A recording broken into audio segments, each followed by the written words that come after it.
zijn hier in de voetbalhal en we gaan vandaag meedoen met een les rolhockey.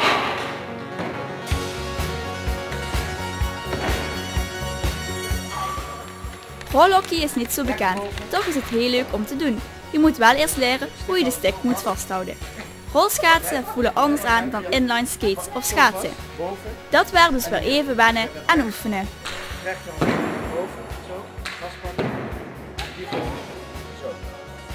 Even voorstellen, ik ben Nico Janssens, ik train de jeugd. Dit is Luc, dit is Tigo, Selma, Rian en jullie zijn? Ik ben Joga en ik ben Nico. Oké. Trainer Nico Janssen was als kind wel gek op rolhockey. Ja, ik heb het zelf vanaf mijn 10e jaar ook gespeeld. Eerst in Den Haag en daarna zijn we hier de vereniging begonnen toen ik ben verhuisd. Heb ik dus hier met Brunsum gespeeld. Heeft Nico ook zelf bij het nationaal team gespeeld? Nee, ik heb zelf niet bij het nationaal team gespeeld, wel 2 keer kampioen van Nederland geweest met aspiranten. Hoe lang geeft hij al les? Zeg maar 30 jaar. En hoeveel groepen geeft hij les? Ik heb aan de senioren training gegeven en nu geef ik training aan de jeugd. Wat is het verschil tussen rolhockey, ijshockey en veldhockey? Nou, bij rolhockey heb je dus een iets andere stick. De stick van ijshockey is langer. En bij ijshockey is het ook fysieker. Ja, voor de rest bij hockey heb je dus gewoon een kleinere boog.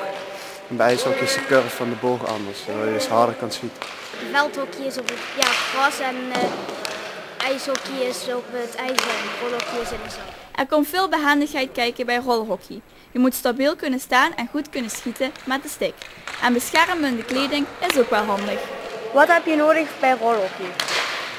Skinbeschermers, rolschaatsen, kniebeschermers en ellebogenbeschermers. Wat is de belangrijkste regel bij rolhockey? Dat je niet mag pootje lachen. Het is een snelle en technische sport. En, ja, het gaat heen en weer, dus. En het kan over en weer vallen. De golen vallen aan beide kanten. En terwijl de Niek nog wat uitleg krijgt, voelt Jora net buiten het bereik van de camera. Wat is er gebeurd? Gaan vallen? Ja, ik probeerde met te lukken om de bal te pakken, maar toen viel ik.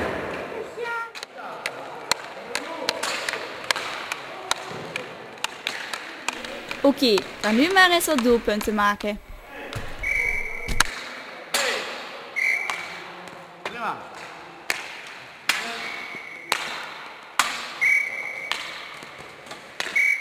Vanaf hoe oud mag je rolhockey? Vanaf 5, 6 jaar kun je op rolhockey zo gauw, je kunt rolschaatsen, dan is het mogelijk.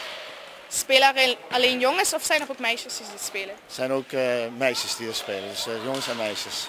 Zijn het gemengde teams of aparte teams? Tot een jaar of 16 is het gemengd en daarna zijn het aparte teams. Worden ook wedstrijden gespeeld? Er worden wedstrijden gespeeld, dus de Nederlandse competitie, zowel voor de jeugd als voor de senioren.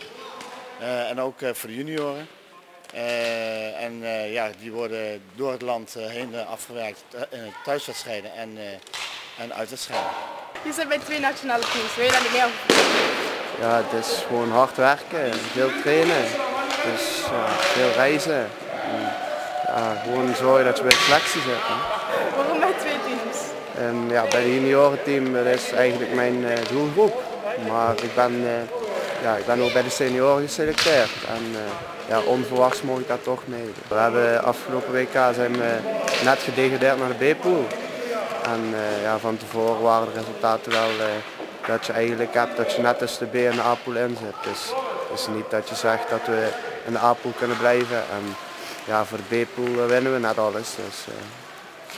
Dus eigenlijk we zijn het goed voor de B-pool, maar eigenlijk zijn we te slecht voor de A-pool.